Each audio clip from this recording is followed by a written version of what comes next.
Hi friends, ഇന്ന് നമുക്കൊരു special മീൻകറി ഉണ്ടാക്കാം. ഇതിന്റെ പേര് ഞാൻ ലാസ്റ്റ് പറയാം. ആദ്യം കുറച്ച് കുടമ്പുളി എടുത്ത് ഒരു വെള്ളത്തിലിട്ട് കുറച്ച് നേരം കഴുകിയെടുത്തതിന് ശേഷം ഒന്ന് കുറച്ച് നേരം ഒന്ന് വേവിക്കാൻ വെക്കുക.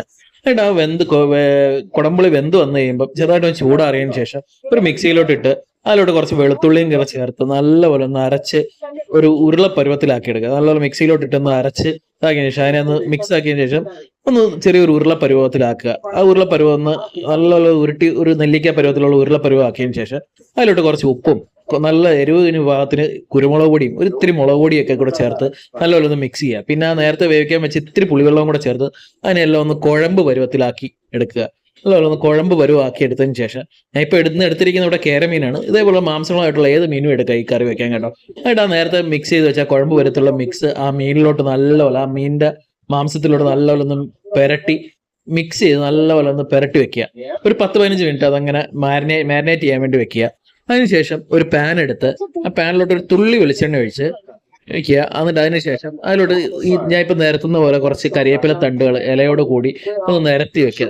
എന്നിട്ട് അതിലോട്ട് ഒരു ഇത്തിരി ഇഞ്ചി ചെറുതായിട്ട് അരിഞ്ഞതും പിന്നെ കുറച്ച് വെളുത്തുള്ളി ചെറുതായിട്ട് അരിഞ്ഞതും കൂടെ ചേർക്കുക. വെളുത്തുള്ളി ഇഞ്ചിയും ചെറുതായിട്ട് അരിഞ്ഞതും കൂടെ ചേർത്തതിന് ശേഷം നല്ലോണം ഒന്ന് ഇറക്കി ഒന്ന് ചെറുതായിട്ടൊന്ന് ചൂടാക്കുക. ഒന്ന് ചെറിയൊരു മൂപ്പ് വെക്കുന്ന വരെ ഒന്ന് ഇളക്കി ഒന്ന് മൂപ്പിക്കുക. അതൊന്ന് മൂത്ത് വന്നു കഴിയുമ്പോഴത്തേക്ക് നല്ല ചെറുതായിട്ടൊന്ന് മൂത്തത് ഇപ്പോൾ നല്ല ചെറിയൊരു മൂപ്പായിട്ടുണ്ട്. ഒക്കെ ഇത് വെളുത്തുള്ളിയും ഇഞ്ചിയൊക്കെ ഒന്ന് മൂത്തിട്ട് അതിനുശേഷം നമ്മൾ നേരത്തെ മിക്സ് ചെയ്ത് വെച്ചാൽ ആ മീൻ അങ്ങ് ചേർക്കുക ഇതിലോട്ട് കേട്ടോ. അതിലോട്ട് ചേർത്ത് പിന്നെ ആ പാത്രത്തിലുള്ള ഇത്തിരി മസാല ഒന്ന് കഴുകി തുള്ളി വെള്ളം അതിനകത്തോട്ട് വെച്ചേക്കുക. അതിനുശേഷം അതെല്ലാം ഒന്ന് ഇളക്കി യോജിപ്പിച്ചതിന് ശേഷം കുറച്ച് നേരം ഒരു 10-15 മിനിറ്റ് മീഡിയം ഫ്ലെയിമിൽ വെച്ച് ഒന്ന് വേവിക്കുക. അടച്ചു വെച്ച് നല്ലോണം ഒന്ന് വേവിക്കുക. ഇപ്പൊ ഒന്ന് 15 മിനിറ്റ് ഒന്ന് വെച്ചതിന് ശേഷം അത് വെന്ത് വന്നിട്ടുണ്ട്. ഇനി ഇതിലോട്ട് ഈ വെന്ത് വന്നതിലോട്ട് നമ്മൾ ഒരു 2-3 പച്ചമുളക് കീറി നെടുകെ പൊളന്നിട്ട് അത് അങ്ങോട്ട് ചേർക്കുക. എന്നിട്ട് ഈ പച്ചമുളകും വെച്ച് ഒരു 10-15 മിനിറ്റ് ഒന്ന് ലോ ഫ്ലെയിമിൽ വെച്ച് വീണ്ടും ഒന്നുകൂടെ ഇത്തേരം കൂടെ ഒന്ന് വേവിക്കുക. നല്ലോണം ഒന്ന് വേവിക്കുക. ഇപ്പൊ അതെല്ലാം ഒന്ന് വെന്ത് വന്നിട്ടുണ്ട്. നമ്മുടെ മീൻകറി സെറ്റ് ആയിട്ടുണ്ട് കേട്ടോ. ഇനി ഈ മീൻകറിയും കൂട്ടി ചോറുണ്ട് അതിനെ മക്കളെ നിങ്ങൾ തന്നെ പറയാം അടിപൊളി മീൻകറി എന്ന്.